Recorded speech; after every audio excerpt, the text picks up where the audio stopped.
During my junior year of college, I stopped my childhood sweetheart from getting asked out by the campus heartthrob, and because of me, they never got together. Later, Mia and I got married. I had no idea she hated me for 10 years. 10 years later, he was a success story, while I was drowning in debt. She brazenly brought him home, carrying on their affair in our house. She even terminated our pregnancy. In my despair, I jumped from a building to my death. When I opened my eyes again, I was back in my junior year of college. Mia sent me an iMessage telling me the campus heartthrob was about to ask her out. I felt nothing as I typed back, "I wish you both happiness." What I didn't know was that Mia had been reborn, too. My suicide was an impulsive decision. Before I died, I remembered the last words Mia ever said to me.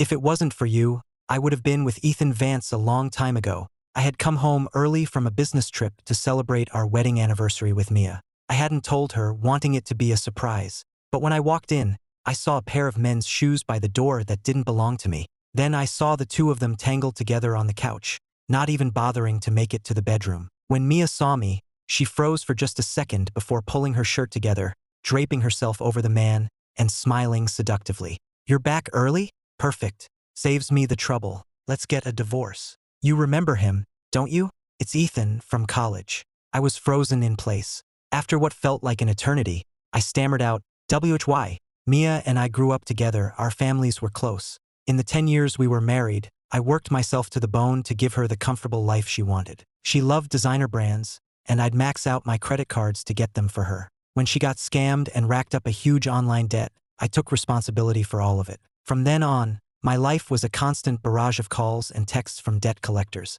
Mia's expression suddenly turned venomous as she stared at me. This is payback for stopping me and Ethan from getting together back then. So that was it. She had held onto that grudge for 10 years. A whole decade. I laughed bitterly, the laughter turning into sobs as tears streamed down my face. "Oh, by the way, I got rid of the baby," she said, her voice like a knife twisting in my ear. "So now we're even." Standing on that rooftop, I tossed aside the phone that wouldn't stop ringing with collection calls, and I jumped. "Hey, wake up. Class is starting." Someone was shaking my shoulder. I opened my eyes and found myself in a large lecture hall. I turned and met the curious gaze of the guy sitting next to me. I stared at the microeconomics textbook on my desk, feeling like I was in a dream. Then my phone buzzed. It was an iMessage from Mia. "Ethan is going to ask me out. He told me to meet him at the basketball court at 1 p.m. I'm so happy." It was then that the reality hit me. I was reborn, and I was back, right before I stopped Ethan from asking her out. Back then, I was still Mia's doormat. The campus message boards were blowing up with rumors that Ethan was going to ask Mia out today. In our class group chat, where everyone knew how I felt about her, the jokes were flying. The campus king and queen, a perfect match. I thought simps were supposed to win in the end. What happened? Nah, man. The saying is, simps end up with nothing. They were right. In my past life, I had rushed to the basketball court and pulled Mia away before Ethan could even say a word. "Don't listen to him. He's not serious," I had pleaded. Mia had tried to break free, furious, but I refused to let go. I glared at Ethan, who just smirked. "Lame," he said lazily, then turned and walked away. Mia cried about it for days, but eventually, she went back to depending on me, just like always. I never imagined she would resent me for 10 years. My roommate texted me, trying to cheer me up. "Mike, don't listen to them. You're a great guy." I just sent back a smiley face and told him I was fine. Then I replied to Mia's message. "Oh, wish you two all the happiness in the world. This time, I would let them have each other." That afternoon, another message from Mia popped up. "Save me a seat in philosophy, thanks." 3 minutes before class started, she strolled in, looking radiant, and gave me a little wave. Maybe I was just too good to her in our last life, so good she assumed I'd always be there waiting. She was the most popular girl on campus and a top student, admired by everyone. I was just a nobody who barely got by. I was used to waiting for her. I'd stand in the freezing cold outside her dorm for half an hour with her breakfast. One phone call and I'd be out in the middle of the night just to give her a ride back to campus. When people joked about us being a couple, she would never confirm or deny it. Everyone just assumed we were an item. But today, she had accepted Ethan's offer without a moment's hesitation. And then she asked me to save her a seat, as if nothing had changed. She walked toward me, a vibrant smile playing on her lips. It was only when her eyes met my cold stare that the smile faltered, and she asked, as if it were her right, "So, I'm sitting here? Sorry, I didn't save you a seat. You'll have to find your own." I had deleted her message right after I read it. The bell rang, and students around us started whispering. Mia looked embarrassed but leaned in and whispered, "Are you mad at me?" She had this innocent, helpless look in her eyes that always made her seem so vulnerable. It was the same in our last life. Whenever she gave me that look, I'd do anything she asked. She had a huge crush on Ethan, and to find out if he was single, she made me secretly follow him around to see who he was hanging out with. That's how I discovered his dirty little secret. Ethan knew all along that Mia liked him. He lost a bet with his frat brothers, and one of them dared him to ask Mia out, calling him a coward if he didn't. Ethan had scoffed, looking completely unimpressed. Her? All I have to do is snap my fingers and she'll come running. That's no challenge. His friends pushed him. All right then, if you actually get her, you have to date her for 3 months. That'll be fun. Come on, she's the campus queen. It's not like you're losing out. Shut up. Don't you guys know he's already into someone? One of them said. Ethan was quiet for a moment, then looked up with that same careless expression. Just for fun? Yeah, I could do that. While I was trying to figure out how to tell Mia, she was already getting ready to say yes. After Ethan ditched her on the court that day, I was the one who comforted her. He's a player, Mia. You should stay away from him, I told her. You still have me. I'll always be here for you. I was just trying to protect her from a scumbag, and she hated me for a decade. Mia quietly found a seat in the back. Throughout the lecture, I could feel her eyes on me. I didn't care. I stayed completely focused on the professor. The second class ended. She rushed over to my desk and held out a notebook. Here, she said softly. You can borrow my notes from today. I smiled. Thanks, but I don't need them. I held up my own notebook, then started packing my bag to leave. Mike, Mia called after me. Her face was flushed with anger, and she bit her lip as her eyes welled up with tears. What is your problem, Mike? You've never acted like this before. If you apologize right now, I'll forgive you. If not, I'm never speaking to you again. I stopped and turned to look at her, almost laughing. That would be even better. Let's just go our separate ways. A strange, knowing look flickered in Mia's eyes. Mike, she said, you were reborn too, weren't you? I was so stunned I couldn't hide the shock on my face. Fine, let's just leave it at that for this lifetime, she said. We'll stay out of each other's way. Stay out of it? I hadn't even begun to settle the score for what she did to me, and she wanted to just call it even? I opened my mouth to argue, but just then, Ethan appeared in the doorway. He took in Mia's tear-streaked face and my furious expression, then fixed his gaze on me. Were you giving my girlfriend a hard time? I stared right back at him, my fists clenched, and started walking toward him. Mia hurried after me, whispering frantically, Mike, what are you doing? I'm telling you, Ethan's family is powerful. If you touch him, they'll ruin you. I ignored her completely, stopping right in front of Ethan. I said, slowly and clearly, do me a favor and keep your girlfriend in check. Tell her to stop bothering me. And I sincerely wish you two a long and happy life together. Mia was finally silent. As I walked past Ethan, he murmured under his breath, well, Mike, now things are finally getting interesting. I was curious to see how things would play out between her and Ethan this time. Ethan had a first love, someone he'd never gotten over. I never knew who she was, but I knew that after he backed out of asking Mia out in our last life, he never looked at her again. He was always surrounded by other girls. After being down for a while, Mia went right back to taking my devotion for granted. She also started studying harder than ever, always giving me this look of disappointment. Can't you have some ambition, Mike? Stop being such a pushover. Back then, I thought she was pushing me because she cared. Now I realize she was just ashamed of me. I wasn't handsome like Ethan, and I didn't come from a rich family. All I had to offer was my loyalty.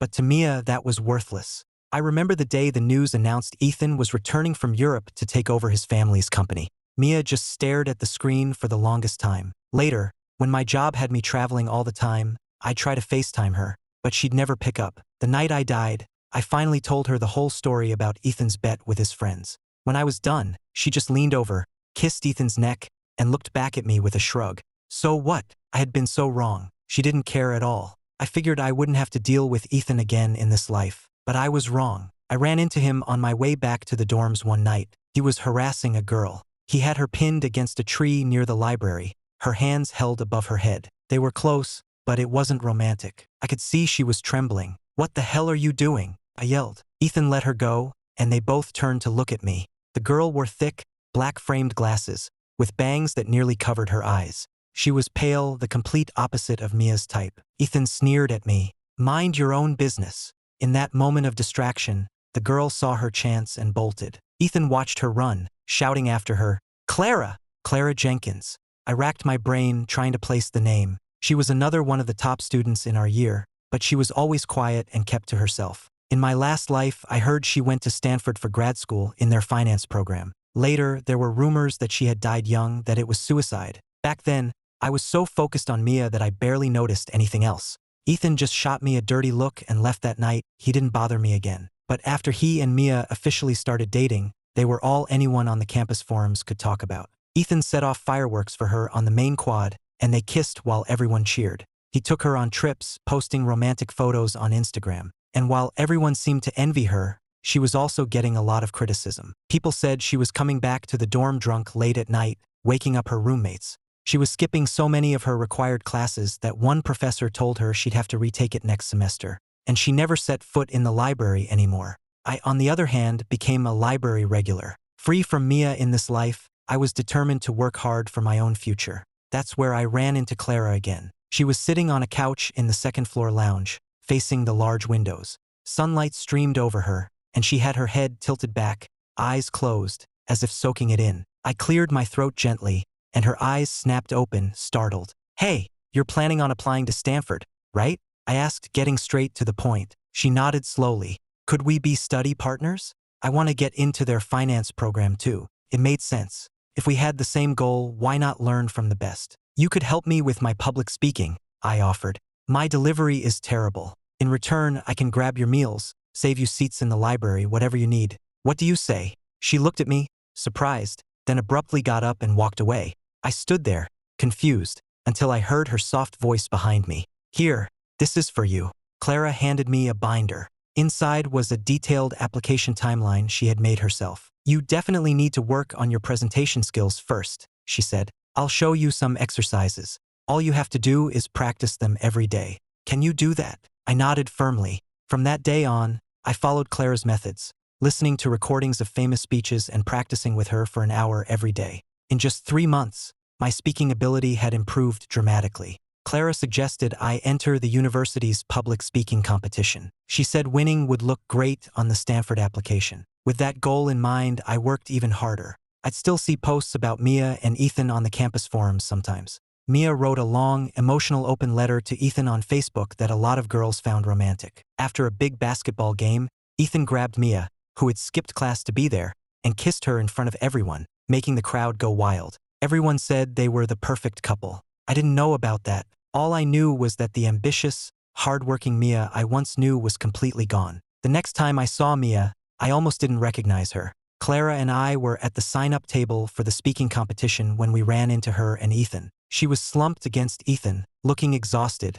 like she hadn't slept in days. Her makeup was a mess, and she was wearing a revealing outfit. When Ethan saw Clara and me approaching, his face darkened. I always sensed a strange hostility from him, and I suspected it had something to do with Clara. Mia, however, just smiled sweetly. "Mike, I heard you're entering the speaking competition? How unexpected. You'd better do well. We're all eager to see what kind of miracles our top student Clara can work." She added, "I hear you two are inseparable these days. Are you?" Ethan cut her off before she could finish. Ethan just grunted, his eyes flicking between me and Clara. "That's none of your business," I said coldly. Ethan grabbed Mia's arm and dragged her away. Even from a distance, we could hear her laughing and flirting with him. Clara looked pale and shaken. The faculty advisor at the table sighed. "You know, I thought Mia was the one to beat this year. She has the looks, the charisma, great stage presence." The advisor shook her head. "It's a shame she's let herself go like this. She even misspelled her own name on the sign-up sheet just now." In our last life, Mia had entered this competition too. She was determined to win first place, spending every spare moment practicing. And I spent all my time being her one-man audience. She'd make me record her rehearsals so she could watch them back, analyzing every little detail to make it perfect. When she got stressed, I'd tell her jokes until she was laughing so hard she cried. She gave a flawless performance and easily took first place. But when she heard the news that Ethan was transferring to a school in Europe, she had a complete breakdown backstage. I remember holding her while she just sobbed and beat her fists against my chest. Reborn, I didn't interfere. She got what she wanted, choosing the love she thought was real. I was waiting to see how it would all unfold. After Clara and I signed up, we dedicated most of our days to practicing. Naturally, that's when someone posted photos to the campus forum of us eating in the dining hall and working together in the library. The forum exploded with comments. Isn't that Mike, Mia's personal simp? I was wondering where he went. Guess he found someone new to latch onto. Wow, even that freak Clara can find a friend. Miracles do happen. They're just studying together. Leave them alone, someone defended us. You're too naive, another replied. That guy's smart. Notice how he only goes after the top female students. I heard he's in the speaking competition. I'm in one of his classes, and I've literally never heard him say a word. Can't wait to see this train wreck. The thread went on for hundreds of comments. Ethan even posted under his real name, once a dog, always a dog. Even after living two lives, that deep-rooted insecurity was still there. I'd always been a bad student, while Mia had always been at the top of the class. I remember in high school, our teacher called on me to read a passage aloud. I stood up and read it as best I could, using the pronunciation I'd practiced so hard on my own, but the whole class just burst out laughing. My face turned beet red. Then the teacher called on Mia, and she read it perfectly with a flawless accent. The class broke into applause. I was the butt of jokes for weeks after that. Mia told me bluntly, "Your accent is really bad. It's hard to listen to." From then on, I was afraid to speak in class. Not until Clara insisted we practice together every day. She never cared about my accent. She said as long as people understood me, that's what mattered. In my last life, I had accepted my role as an underachiever. This time, I wanted to prove myself, but I underestimated how stubborn people's prejudices could be. Clara, who never posted, actually replied to the thread. No one should be mocked for trying to achieve their dreams. I suddenly remembered one night, after we'd been practicing late, we were looking up at the stars. Your future is limitless, Mike, she had told me. You have to believe that. I finally understood. I am who I am. I don't have to be a doormat to earn someone's affection, and I don't have to prove myself to anyone. I just need to walk my own path and achieve my own goals. Everyone, myself included, was looking forward to the speaking competition. But the night before I was ambushed, Mia had texted me, asking me to return some old notes of hers. I went to the spot she mentioned, a wooded area near the edge of campus, but she wasn't there. Before I could even react, a burlap sack was thrown over my head. Someone started dragging me deeper into the trees. Then the beating started. Clubs and bats rained down on me, and the pain was agonizing. I screamed as a fist connected with my face. I felt something warm and wet stream down my skin. I was sure bones were breaking. A metallic taste filled my mouth. I don't know how much time passed before it finally stopped. I heard footsteps approaching, and I smelled a familiar perfume. It was Mia's favorite, but the heavy footsteps didn't belong to a woman. I understood instantly. I mumbled through a swollen mouth, "Ethan, don't think I don't know what this is about. Are these dirty tricks all you've got? If you've got the guts, then finish me off." Ethan kicked me hard in the ribs and spat. "Keep going," he said coldly. The beating started again, but then I heard other footsteps and Mia's frantic voice. "Ethan, stop. You're going to kill him. Stop." The charade was over. Someone pulled the sack off my head. I managed to pry open my swollen eyes and looked at Mia, laughing with contempt. "Mia, I used to think you were just blinded by love, that you still knew the difference between right and wrong. I guess I was the one who was blind." Mia's face was streaked with tears. She was speechless for a moment, then looked down. "I'm sorry, Mike," she whispered. "I didn't know it would be like this. He just said he was going to teach you a little lesson." It was clear she had no idea why Ethan was doing this, but she'd help him with whatever he wanted. No questions asked. She had no principles, no moral compass left. In her own way, wasn't she just as much of a simp for him? I cut her off. "I don't need your apology." I turned my head toward Ethan. "Since you're so obsessed with Clara, why are you messing with Mia? To prove you can have any girl you want? You're pathetic." Ethan moved to hit me again, but Mia held him back. She was clearly stunned by what I'd said. As they walked away, I could hear her demanding answers from him. My vision started to blur, and I realized my phone was gone, lost somewhere during the attack. Right before I passed out, all I could think was, Clara, don't worry about me. You have to do great tomorrow. The next time I woke up, I was in a hospital bed. The doctor told me one of the campus janitors had found me and called an ambulance. I had a broken arm and severe bruising all over my legs. I tried to get out of bed immediately, but the doctor pushed me back down. He was angry, telling me I needed to take this seriously. I told him I had an important competition, that my future depended on it, and I begged him to let me leave. He just shook his head and said there was no way I could compete in my condition. While we were arguing, the police arrived to take my statement. I didn't tell them much.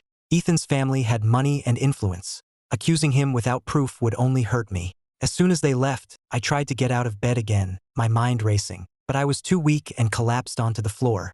I started trying to crawl toward the door. A nurse rushed in, shocked, helping me up and telling me that whatever it was, it could wait until I was healed. In that moment, I felt completely helpless. It was too late. The competition I had worked so hard for was over for me. And Clara was probably worried sick. She came that afternoon. Her eyes were red when she saw me. We just looked at each other in silence for a long time. Finally, she told me two things. First, she had won the competition. Second, Mia had bombed her speech, forgetting her lines and getting the lowest score of the day. It was what I expected. I congratulated her, telling her how happy I was that she was one step closer to her dream of Stanford. But she just went quiet. We talked for a long time in that hospital room. Clara's mother had been a housekeeper for Ethan's family, so she'd known him her whole life. He always liked to tease her and pull pranks. As they got older, she noticed the way he looked at her started to change. His teasing became more like flirting, but she knew they were from different worlds. While he was out partying, she was studying late into the night. While he was wasting his family's money,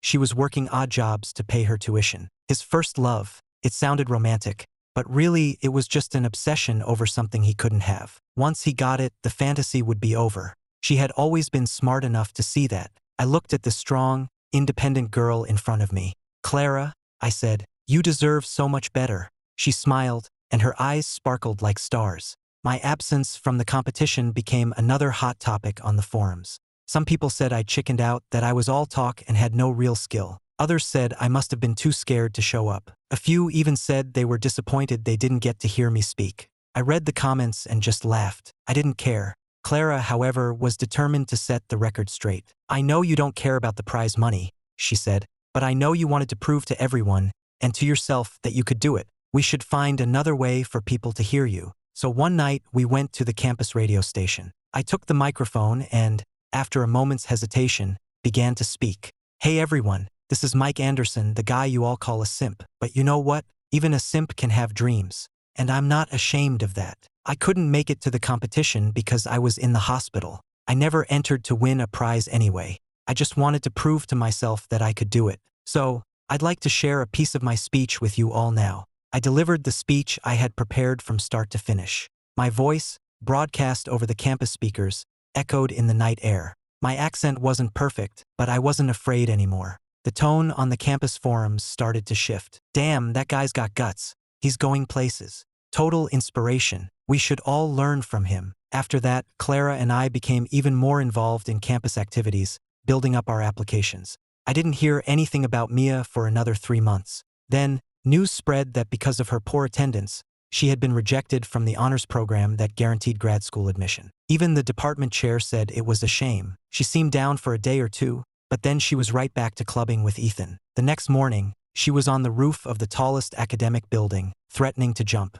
I did the math. It had been exactly 3 months. Mia's little fantasy was finally over. They talked her down. I heard she was crying, screaming for Ethan to take responsibility, saying he had played with her heart. Then she passed out. At the hospital, they found out she was a month pregnant. Ethan denied the baby was his. He told everyone she got drunk and slept around. Mia threw another fit in the hospital. She had always been the center of attention, praised by her parents and teachers. Her life had been easy, especially with me always there to cater to her every whim. She took it for granted that the world revolved around her. After she was discharged, she came to find me. Her hair was a mess, and her face was drawn and tired. She started hesitantly. "In our last life, you stopped Ethan from asking me out, and I hated you for it for so long. Then we got married, we were about to have a baby. And then, you killed yourself." Thinking about it now, I realize I was wrong. I cut her off. "Mia, it's over. We all have to live with the choices we make."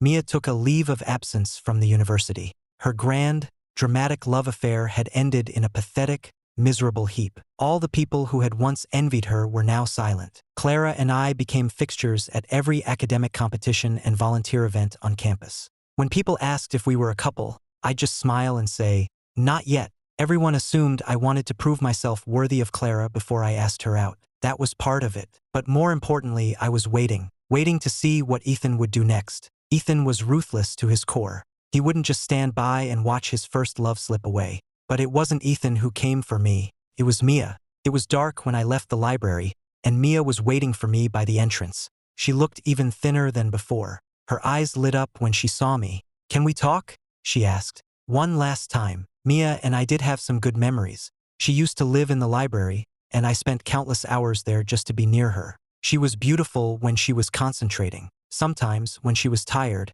she'd see me goofing off and would lightly tap me on the head with her book. I'd grin, she'd try to glare, but she could never hold it for long before breaking into a smile. We walked to the campus gardens. She stared off into the distance. I was wrong, she said quietly. So wrong. But I regret it now, Mike. Can you please give me another chance? I thought of the despair I felt right before I died, and I knew I couldn't get tangled up with her again. I turned to walk away. She threw her arms around my waist from behind, sobbing. Please. I pried her hands off me without expression, then turned to face her. Not everyone in this world is going to wait around for you forever, Mia. The old me would have, but not this time. She froze, then a bitter smile crossed her face. I knew you'd say that. Ethan was right. He said if I really regretted it, I should at least try to fight for a second chance. My blood ran cold. I grabbed her arm. What did you and Ethan do to Clara? Mia suddenly smiled, a wide, chilling smile. Why don't you see for yourself? She pulled out her phone and started a video call.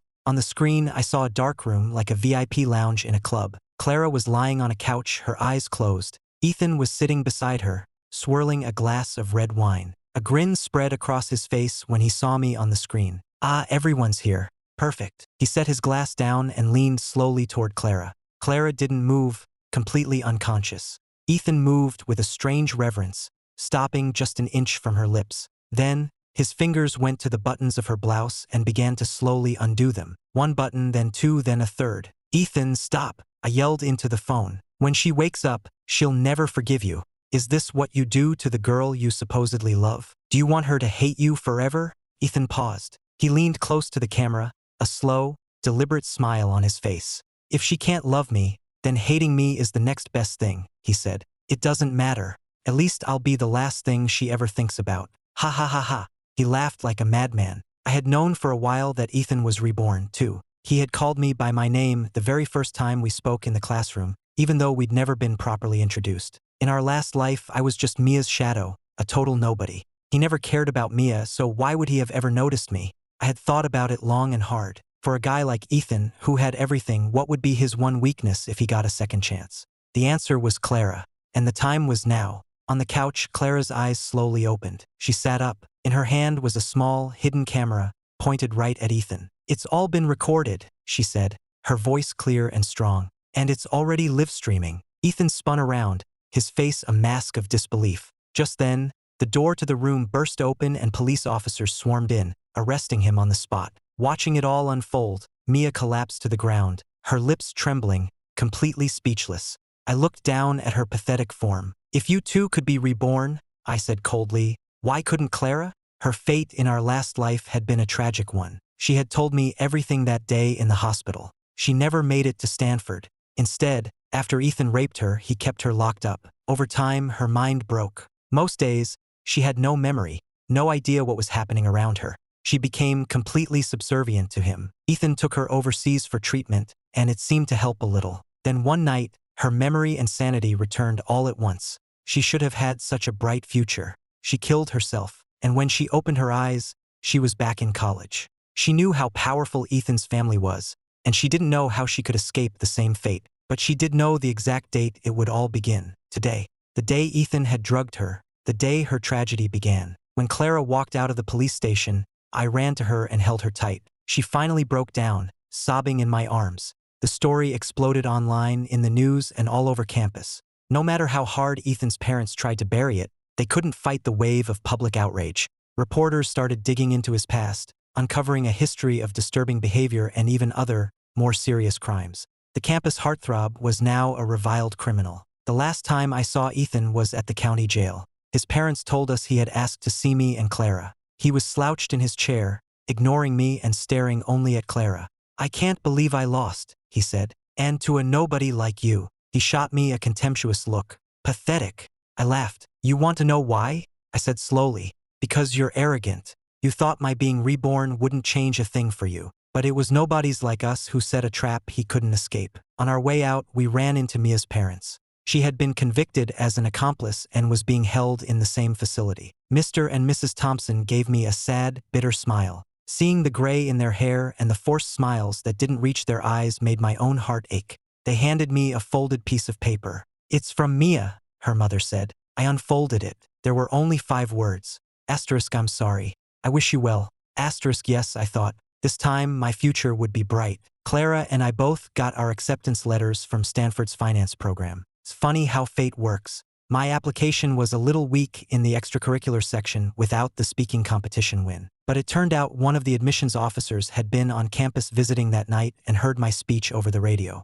For years later, Clara and I moved back home and started our own company. In the middle of our hectic schedules, we took a weekend to visit my parents. At dinner, my mom and dad kept piling food on Clara's plate and dropping not-so-subtle hints about me proposing. Clara and I just exchanged a knowing look. It wasn't that I didn't want to. Clara was the one who said we should get the company off the ground first. I made an excuse about needing to run to the store and escaped. And when I went to pay, I looked up and saw the cashier was Mia. She recognized me too. She flinched slightly, then gave me an awkward smile. "You've changed a lot, Mike." "You too," I said. The once vibrant and popular girl now looked tired, a deep weariness in her eyes. After I paid, just as I was about to walk out the door, she called after me. "Mike, I hope you find happiness." I paused. "Thanks, Mia." Clara was waiting for me across the street, smiling. I hurried over and took her hand, and we started walking home. Whatever the future held, I knew I only wanted to face it with her.